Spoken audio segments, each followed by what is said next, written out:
In her exploration in the inner countries, Savitri has come to a place where life is governed by mind, by reason.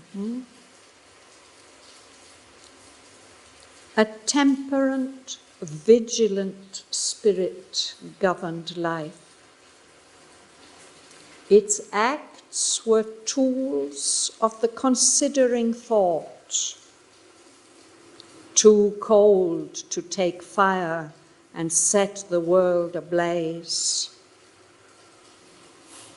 or the careful reasons, diplomatic moves, testing the means to a prefigured end. Or at the highest pitch, some calm will's plan, or a strategy of some high command within to conquer the secret treasures of the gods, or win for a masked king some glorious world. Not a reflex of the spontaneous self, an index of the being and its moods, a winging of conscious spirit, a sacrament of life's communion with the still supreme, or its pure movement on the eternal's road.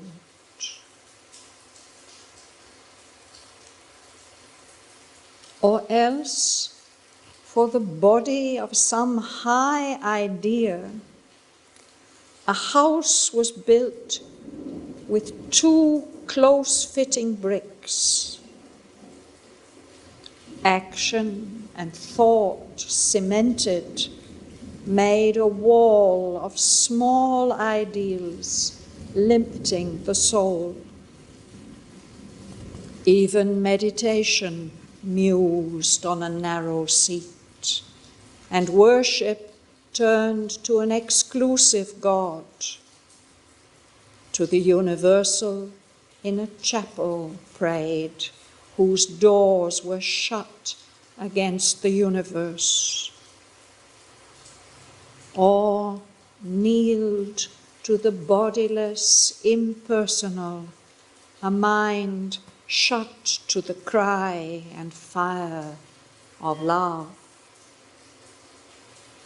A rational religion dried the heart. It planned a smooth life's acts with ethics rule, or offered a cold and flameless sacrifice. The sacred book lay on its sanctified desk, wrapped in interpretation's silken strings. A credo sealed up its spiritual sense.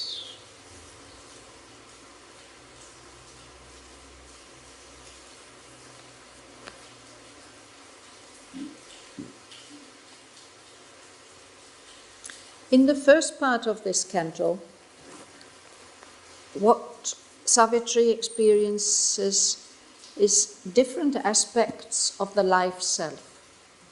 First of all, there was all this urge of the senses, longing for bliss in revolt against the control of the mind. And then there was this giant head of life, like a flood, all the life impulses. Perhaps this relates to different chakras, I'm not sure. But anyway, now life is not like that. Now life is under the control of mind. Perhaps we can say this is a kind of sattvic state of the life, rather than a rajasic state. It has its points. Life is not reckless. It's not focusing entirely on the sense impressions. but it's limited. What he shows us is quite a limited picture. When life is not allowed its full free reign and development, it's tightly held under the control of mind. So there, life is ruled by a temperate, moderate, and watchful, vigilant spirit. There's something on watch that life doesn't do anything too unruly. That this temperate, vigilant spirit is governing, controlling life. And the acts of that life and that spirit were tools. They are used by the considering thought. It's the life under the control of the reasoning mind, the considering thought. So something's missing, no? That considering thought is all very well, but it's too cold to take fire and set the world ablaze. To really get a fire going, you need some vital enthusiasm and strength. Or its acts were diplomatic moves. A diplomat also, he can't act spontaneously. He has to always think about what will be the effect of his actions. And he always has a purpose in mind. So he has to think about that, no? So the careful reasons, diplomatic moves, testing, it tries out this thing, will this work? Testing the means to a prefigured end. The reason has an aim, a purpose in mind. It's already fixed what it wants to achieve. So can I achieve it this way? Can I achieve it that way? No? There's nothing spontaneous about it. He says at the highest pitch, at the highest level, the acts might be part of a plan, of some calm will, that it's been decided with an aim and an aspiration in view. Or it might be a strategy of some high command within, somewhere higher level of the mind. There's an aim and a purpose, and then there's a strategy, ways of achieving that. What it wants to do, that high command, must be a spiritualized mind. It wants to conquer the secret treasures of the gods. And to do that, there's a control of the vital, there's a careful, considered plan of self-discipline, how to go about it. Or maybe the plan is to win for a masked king some glorious world. Perhaps there's even some ambition there, that there's the king within, whether it is the true king or maybe some ambition. So all these things are not a reflex, not a reflection, not a spontaneous expression of the spontaneous self. Our psychic being, our soul, expresses itself spontaneously if it's allowed to. So there's always something very fresh and young. It's what I liked very much in some of my dear brothers and sisters in the ashram who had been with the mother for many years. Even when they were in their 80s, they were still so spontaneous and childlike and free and simple because they're living from the soul. So not a reflex of the spontaneous self, not an index of the being and its moods. An index is an indication. So certain actions really indicate the true being and what it is really feeling. And then this next line also, there's a knot, a winging of conscious spirit. If the life being is under the control of mind, it can't wing, it can't fly freely the way that the conscious spirit does. And it's not a sacrament. A sacrament is a sacred ritual, a sacrament of life's communion with the Supreme. That's what life should be, really, isn't it? That everything we do is some kind of consecrated expression of our communication, our oneness with the Lord. That would be wonderful. Or it's pure movement, the pure movement of life moving towards the eternal. So this is what happens. And at the worst, a house was built. There's some mental conception, and it uses bricks very closely fitted together. There's no little gaps and nooks and crannies. Action and thought cemented a wall of small ideals limiting the mind. Some Sattvic people are like that. No? They know exactly the way everything has to be done. Yeah. But this is small ideals limiting the soul. So even meditation, it's on a narrow seat, restricted, and worship turned to an exclusive God. There's a very narrow idea of what is the divine, even if that impulse of worship is a true impulse.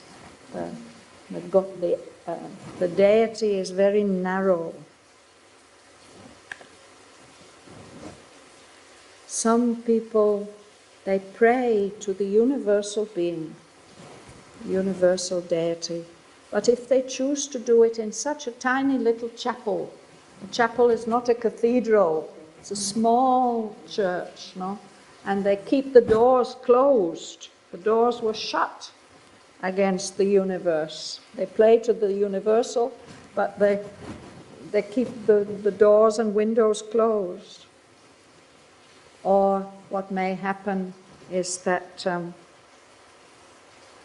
mind worships the idea of an impersonal God who doesn't have a form.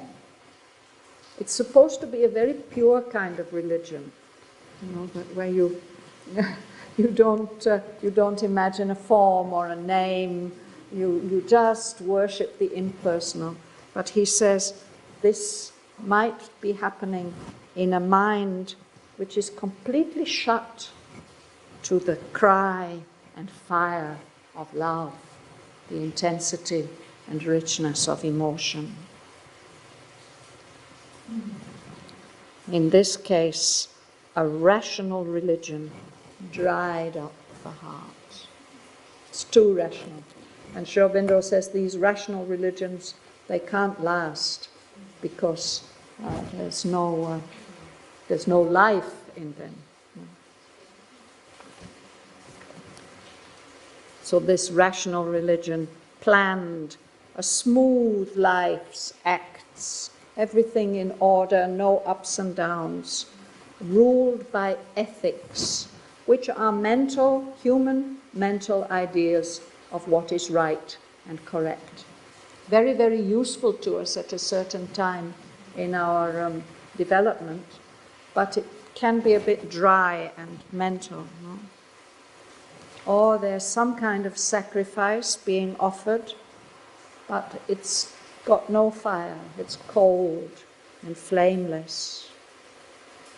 And what tends to happen then is that we have our sacred book, our Shastra, which tells the truth, but we don't allow it any living truth. It lies there on its special desk and it's all tied up, wrapped up with beautiful silken decorations. But the spiritual meaning of what is inside has been expressed into a credo, a creed, a dogma, a teaching, which everybody has to accept. It's wrapped up in these silken strings of interpretation. It's something of a danger in what I do. I'm explaining to you people some kind of surface meaning of these lines. And now we put it in films, and even we're putting it in a book.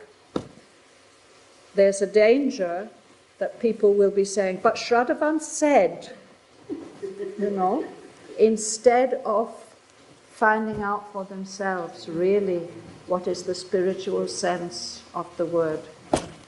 So I'm aware of that danger. I hope all of you are aware of that danger, and that you will just use what I'm doing now as a kind of stepping stone to your own deep understanding of these marvelous words. Because what we can bring out in the class is very, very superficial, really. Yes, you like to start, Bhavan? Yeah. Here was the quiet country of fixed mind. Here life no more was on, nor passions fall. The cry of sense had sunk into a hush. Go on 2 more lines. Soul was not there, nor spirit, but mind alone. Mind claimed to be the spirit and the soul. So this is the level she's come to now, which is really dominated by mind. It's a quiet country, but there's something fixed about it. So it's not life who's ruling, with passion's voice, with the intensity. And that what she experienced at the beginning of the canto, the cry of the senses, this had become very quiet, sunk into a hush. Soul was not there, nor spirit, only mind. Mind claimed to be the spirit and the soul. This can happen.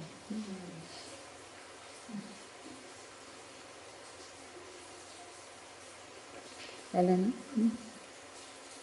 The spirit soul itself as form of mind lost itself in the glory of the thought, a light that made invisible the sun. So it's even the self-view of the spirit. It sees itself as a form of mind. And it identifies itself with mind, so it loses itself in all these glorious thoughts. And what the trouble with these glorious thoughts, the brilliance of the mind so clever and ingenious, and it can make such wonderful thought forms and put them into such wonderful words, no? But that light makes the sun invisible, the sun which is the real source of truth and pure energy. Into a calm and settled space we came. The all was still, and all things kept their place.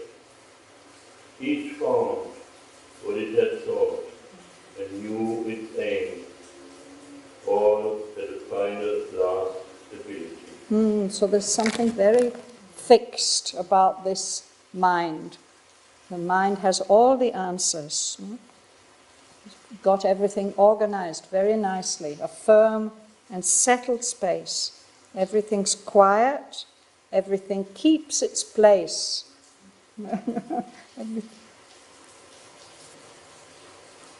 Each thing, each idea, thought, being found what it had been seeking for and felt fulfilled. It knows what it had been aiming for. There's a feeling of finality. Everything there had a final, last stability. It's found, so there's no more seeking. It's all understood and known, everything in its place. Bumsu. There, one stood forth who bore authority on important role and had a law. Command was incarnate in his gesture and tone. Traditions petrified wisdom clouded his speech. His sentences Savored, yes, savored the oracle. Yes. So there she sees a being. A being in a form, something like a human being. He stands out and he meets her. He stood forth, he came forward. And he's a very authoritative figure. You can see that from the way, from his brow, his forehead. And he holds a rod. A rod is a sign of authority. Command was incarnate in his gesture and his tone. So what is his authority based on? His speech is shaped and molded by tradition's petrified wisdom, the wisdom of the ages, which is not living, but turned to stone. Petrified means turned to stone. Here in Tamil Nadu, there are petrified forests. No? And near my mother's home in England, there was a river where people used to put in things, baby shoes or some kind of little souvenirs, and leave them there for a few days, and then they have turned to stone. There was so much calcium in the water. Petrified. So there's something, again, it's this idea of being fixed and unchanging. And what he spoke savored the oracle. He's speaking with such authority. This is a divine message that he's giving. Savored. I think here it means had the flavor of. Savor is flavor, and as a verb it can mean that we enjoy the flavor of something. You savor somebody's nice cooking, you know. But here I think it's the other way round, that the taste or the flavor of his words was like an oracle, a divine message that has come through some kind of sacred messenger. So what does he say, Joel? Traveler or pilgrim of the inner world, fortunate are those who reach Auroville air, flaming with thought's supreme finality, or aspiring to the perfect way of life, here find it, rest from search and live in peace. Ours is the home of cosmic certainty. Here is the truth. God's harmony is here. Yes, so this is what he's telling her. Whatever you were looking for, now you've found it. You are very fortunate. You're a traveler or you're a pilgrim in this inner world, and you're very fortunate to have reached our brilliant air. Here you are. You've come to this clear, wonderful air which is burning with the supreme finality of thought. All has been worked out and thought out here. He says, you are an aspirant to the perfect way of life. Here you find it. So you don't have to search any further. You can stay with us, live at peace. Here everything is perfect. This, where we live, he says, this world is the home of cosmic certainty. of universal certainty. Here we are sure about everything. No? Here is the truth. God's harmony is here.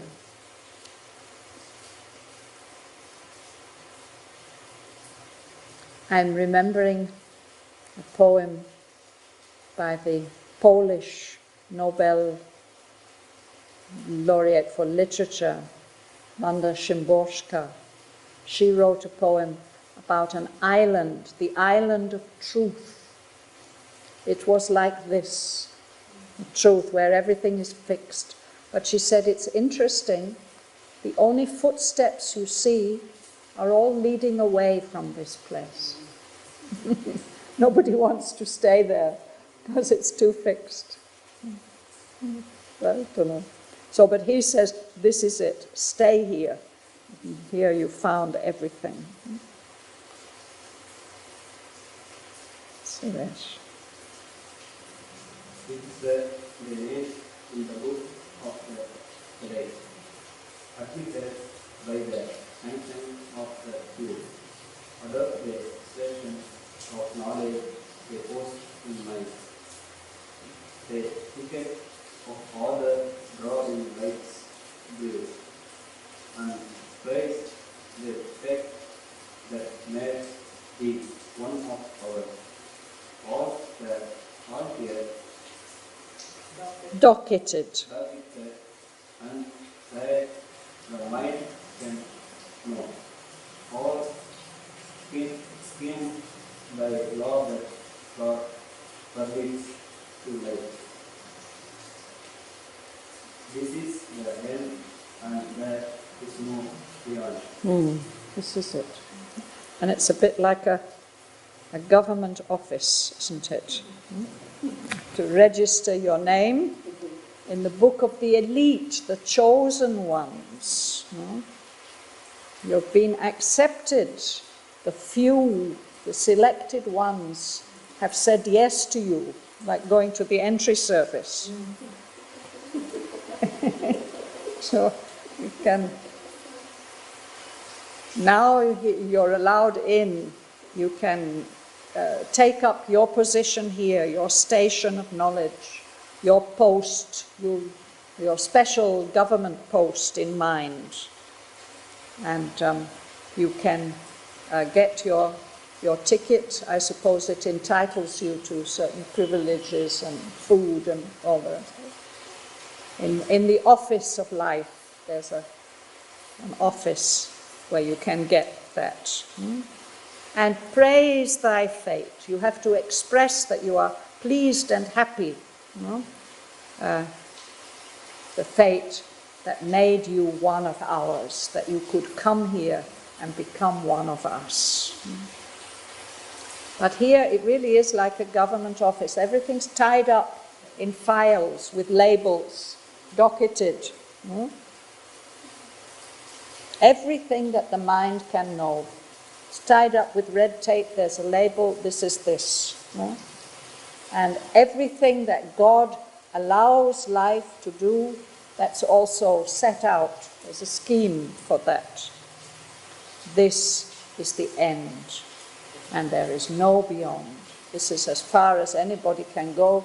Here we've got everything perfectly arranged.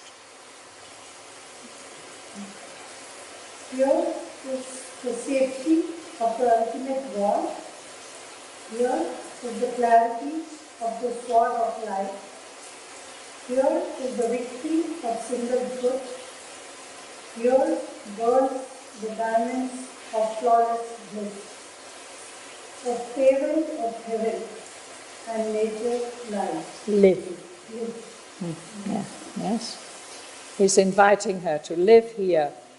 You're one of the favoured few, one of the elite, a favourite of heaven and nature.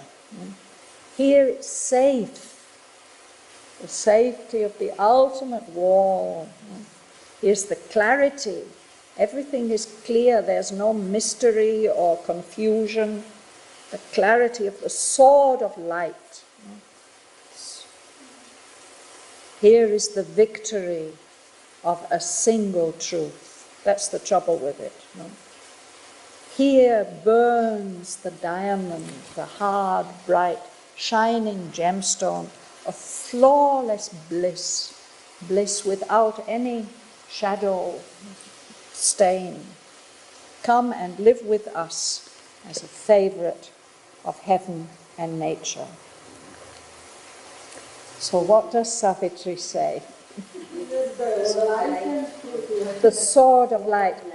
Yes, I think we speak about the sword of discernment that decides what is right and what is wrong. No? There's a clear light which shows this is acceptable, this is not, something like that. This is not the higher light or the higher truth, because it says single. A single truth, yes. Yeah. So it's something actually very limited. This is fixed mind, but it's very self-satisfied and sure of itself. And yeah. So, what does Savitri say? Yes, Dhanalakshmi. But to the true satisfied and confident state, Savitri replied, casting into his world, sight's deep relief, the heart's questioning inner voice. For here the heart spoke not, only clear daylight of intellect reigned here, limited, cold, precise. So Savitri replies, we'll read what she says, but this is a sage, this is a wise man, but he's too satisfied, and too confident, no?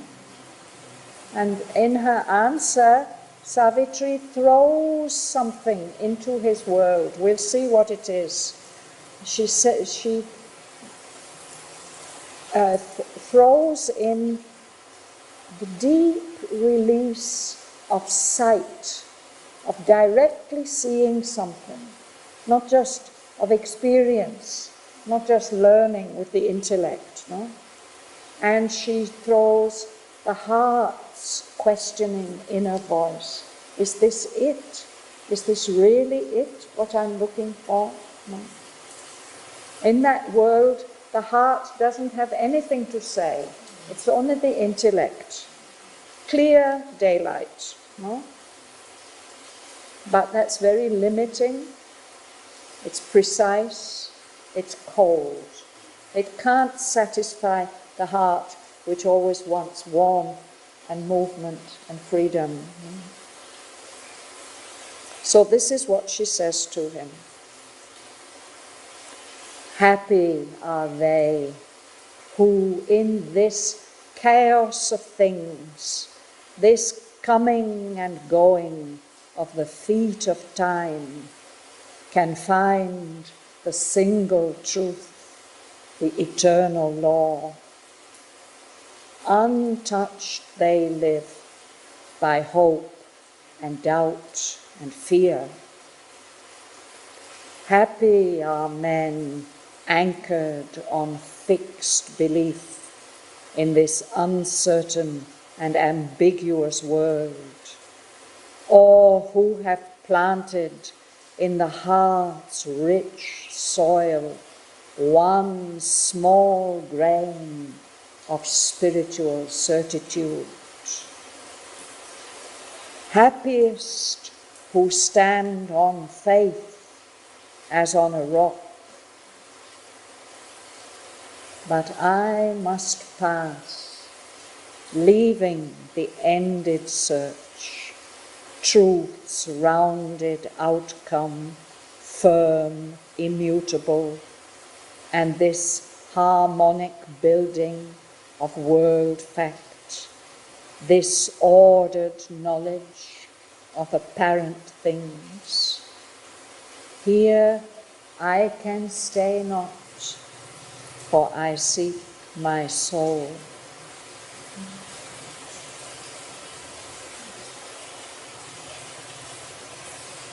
Mother tells us a story. She said when she was growing up, when she was in her teens, they lived in a block of flats of some kind.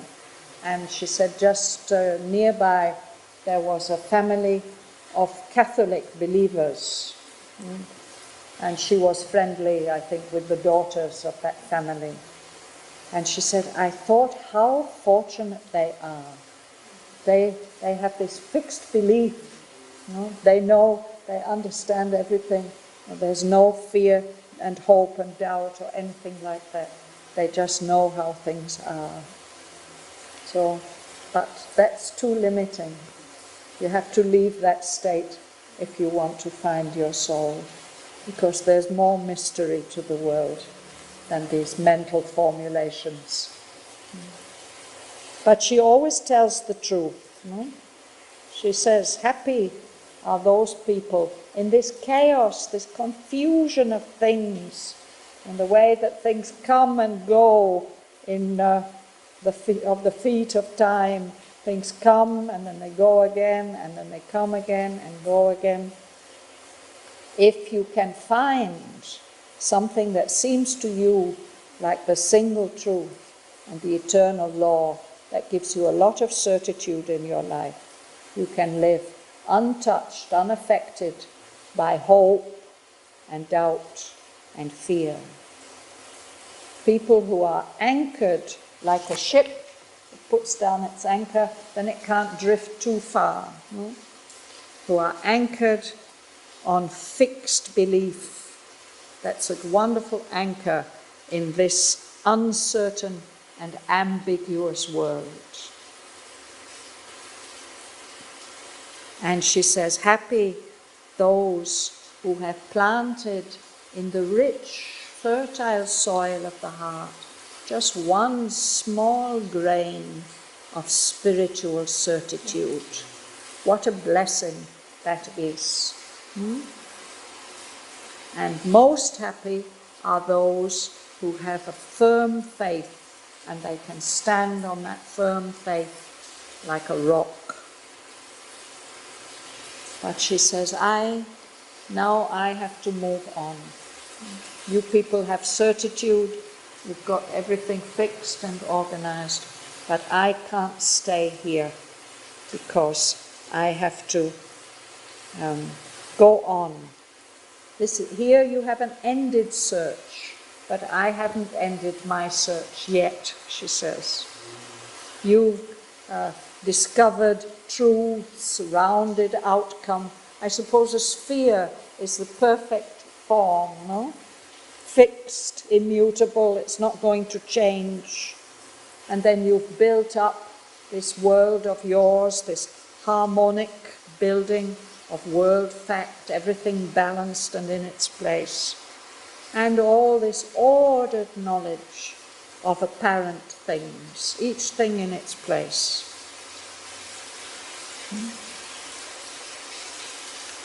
But I can't stay here because I have to find my soul. That's the command that she's been given. So we will stop there for today. Do you want to read these lines? Yeah?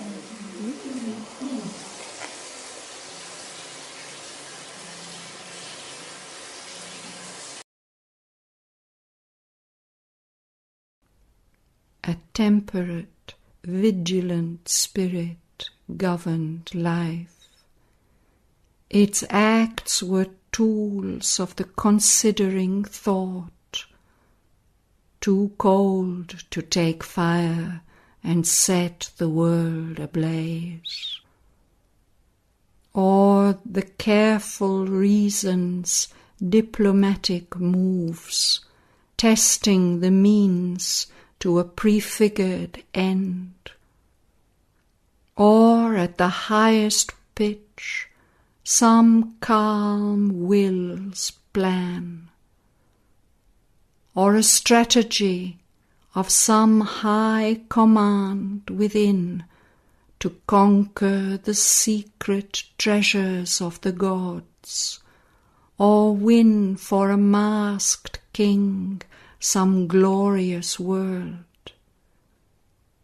Not a reflex of the spontaneous self, an index of the being and its moods, a winging of conscious spirit, a sacrament of life's communion with the still supreme, or its pure movement on the Eternal's road.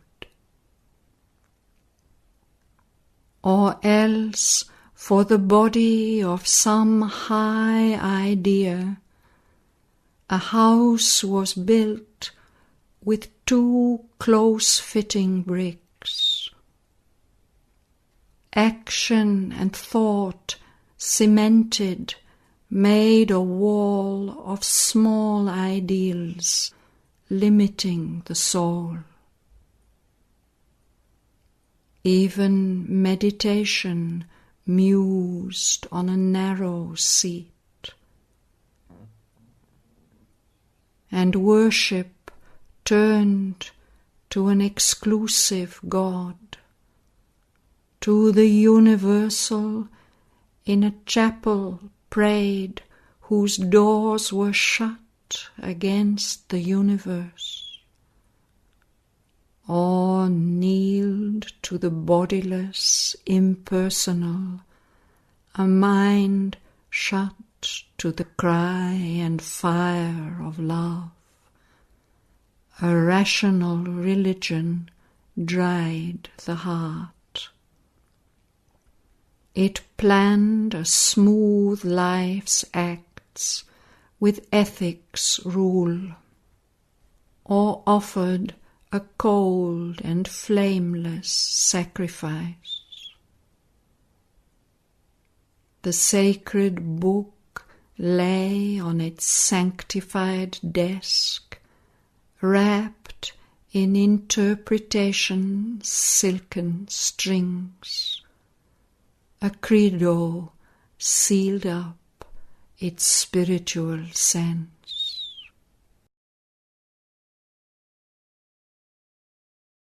Here was a quiet country of fixed mind.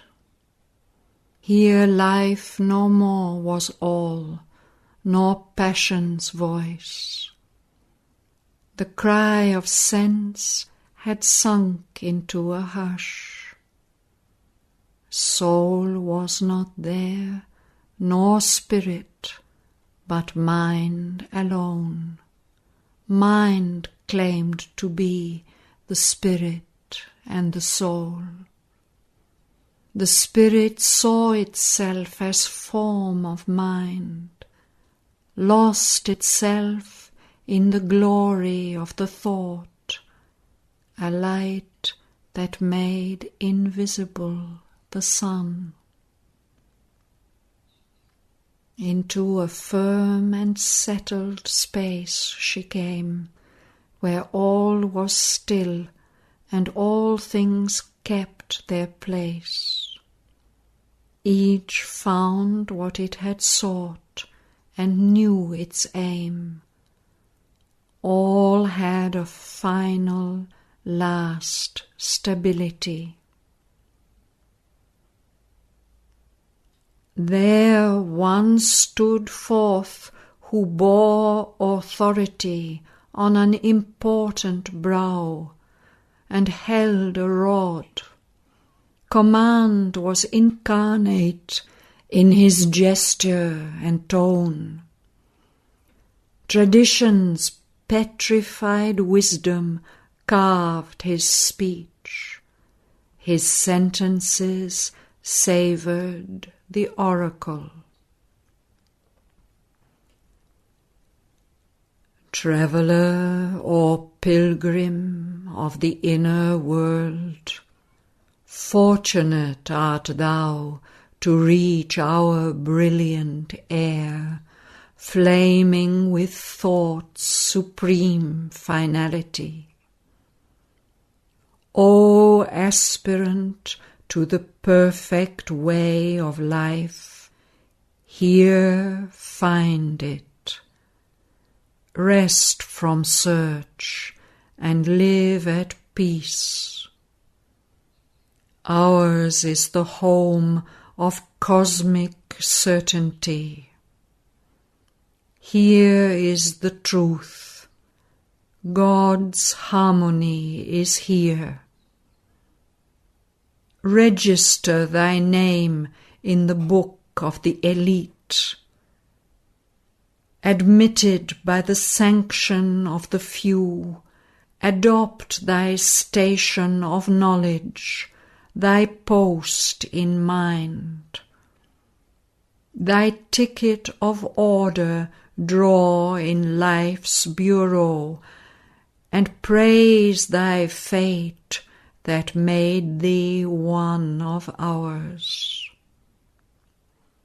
All here, docketed and tied, the mind can know, all schemed by law that God permits to life. This is the end, and there is no beyond. Here is the safety of the ultimate wall. Here is the clarity of the sword of light. Here is the victory of a single truth. Here burns the diamond of flawless bliss, a favorite of heaven and nature live.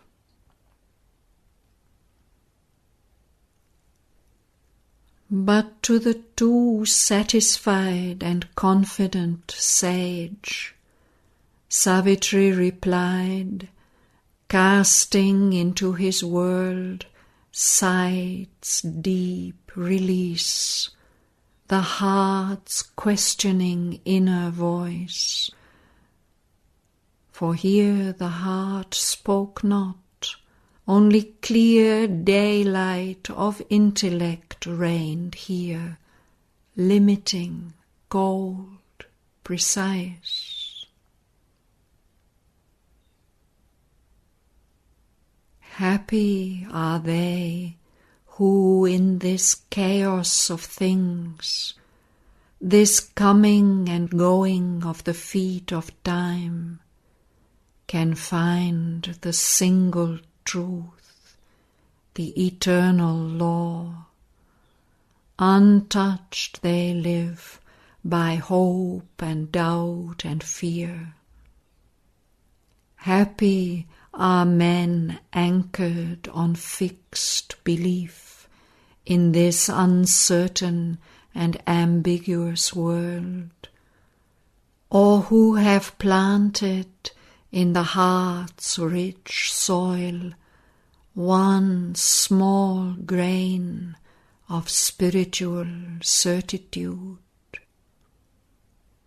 Happiest who stand on faith as on a rock. But I must pass, leaving the ended search, truth's rounded outcome, firm, immutable, and this harmonic building of world fact, this ordered knowledge of apparent things. Here I can stay not, for I seek my soul.